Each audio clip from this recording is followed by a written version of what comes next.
Please join me in giving a warm welcome to Prime Minister Imran Khan.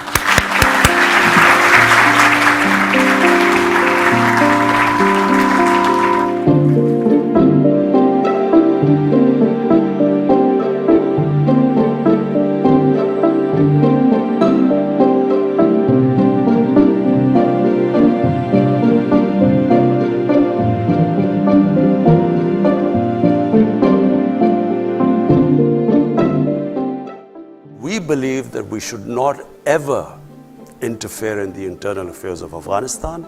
Let the Afghans decide what they want, what sort of government they want, and we should facilitate the peace process. So this is the big difference now. Okay. We are all on the same page, and fortunately now that the United States is on the same page too, because after the Einstein's definition of madness, trying to do the same thing over and over again and expecting a different result, 19 years of conflict.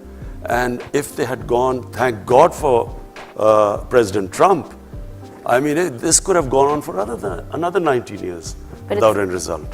When I go back after meeting President Trump, and also I've spoken to President Ghani, now I will meet the Taliban and I will try my best to get them to talk to the Afghan government, and so that the election in Afghanistan must be an inclusive election where the Taliban also participate in it.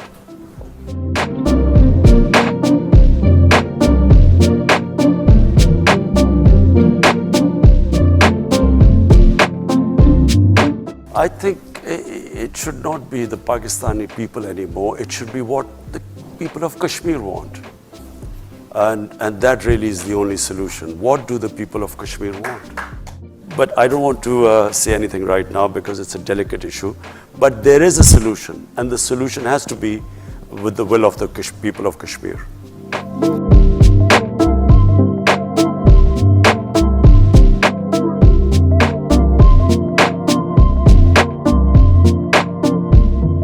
The Pakistan media, in my opinion, is even freer than the British media.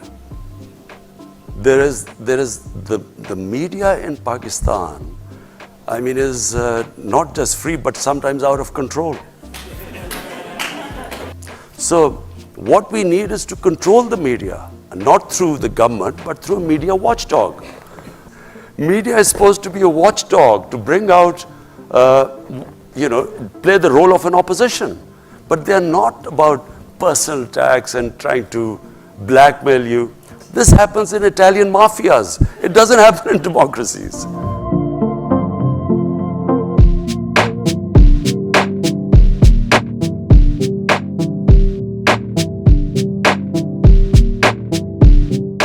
So we should never have sent army there.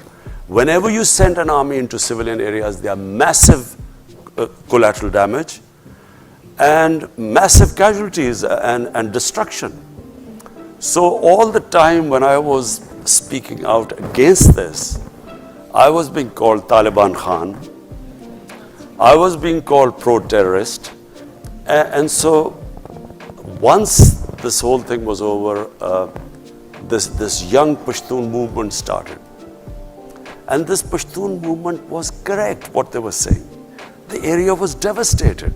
The reason why there were problems was that the PTM leadership started attacking the army. And they kept attacking the army, and the last thing happened was that civilians charged an army post, there were few people killed, and that's why there were restrictions. But now it's settling down because we've had a peaceful elections in the tribal areas. So I think we will now move on.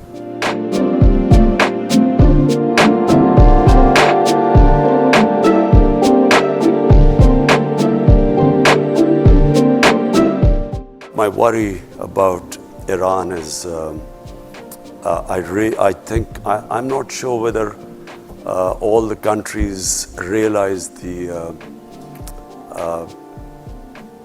gravity of the situation if there's a conflict with Iran. People don't understand, this is not going to be the same as Iraq. This could be much, much, much worse. It will have great consequences for Pakistan, adverse consequences for our country. It could unleash terrorism, which people would forget Al-Qaeda and those types.